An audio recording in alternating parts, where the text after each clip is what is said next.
The Canadian federal parliamentary elections of September the 14th, 1926 were fought over the issues of Canadian autonomy and the Governor-General's right to interfere with the Canadian political process, because in late June 1926, after it had been discovered by the Canadian press that, or by some Canadian journalists, that some officials of the Canadian Customs Department had illegally allowed alcohol to be exported to the United States, which then officially banned the recreational drinking of alcohol through the so-called Prohibition Law.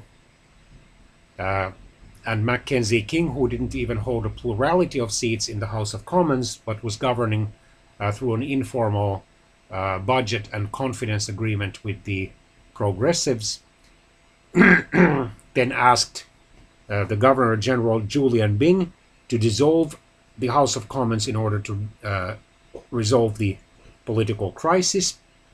And Byng refused, citing the fact that Mackenzie King did not even have the largest number of seats in the House of Commons, and then the previous parliamentary elections had only been held 8 months before. And then thirdly, that since the official opposition leader Arthur Meehan had more seats, it would be wiser to invite him to try to form a new government. Meehan did. But still in the 1920s, the members of the House of Commons who were appointed to the Canadian cabinet had, according to the British parliamentary tradition, to resign their seats immediately and run for re-election in order to prove that they had the public's confidence. Because he knew his precarious position in the Canadian House of Commons, Meehan sidestepped this convention by appointing ministers without portfolio who acted as the chairpersons or chairmen of their respective government departments or ministries. And because of this maneuver, Mackenzie King was able to cry foul and claim that Meehan was violating the Canadian Constitution or the British North America Act. And since Meehan already had announced that he would resign and call for a new federal election, and he was defeated on a vote of confidence just 3 days after being appointed, he then went to the Governor-General, who had just days earlier refused the dissolution request of then Prime Minister Mackenzie King, and this time Governor-General Byng did grant Meehan the dissolution request. 245 members were elected to the Canadian House of Commons. The Liberals rose to 42.9% of the vote, or 1,397,000 and 116 seats. The Conservatives, despite winning a plurality of the popular vote, 45.4%, or 1,477,000, suffered from an unfavorable distribution of those votes and dropped to 91 seats. Arthur Meehan, interestingly, lost his bid for re-election in his riding or electoral district of Portage-la Prairie. The Progressives dropped to 3.9% of the vote, or 128,000 votes and just 11 seats. The United Farmers of Alberta rose to 1.9% of the vote, or about 61,000 votes, and to 11 seats.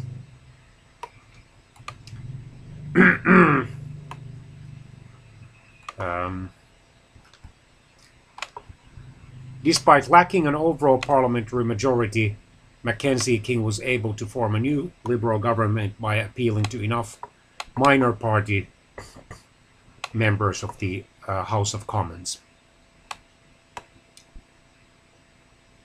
The Liberal Progressives elected 8 deputies to the House of Commons. A total of about 63,000, or 1.9% of the participating Canadian voters, supported them. 4 Labourites were elected to the House of Commons, led by former Methodist pastor James Shaver Woodsworth. A total of about 56,000 Canadian voters who participated, or 1.7%, supported them.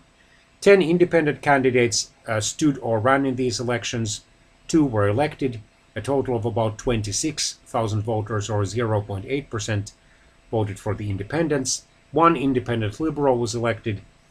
A total of 5 ran, receiving about 19,000 votes, or 0.6% of the vote. United Farmers of Ontario elected 1 member who received about 6,900 votes, or 0.2%. 3 independent Conservatives ran, but none were elected. They received about 10,000 votes, or 0.3%. And the remaining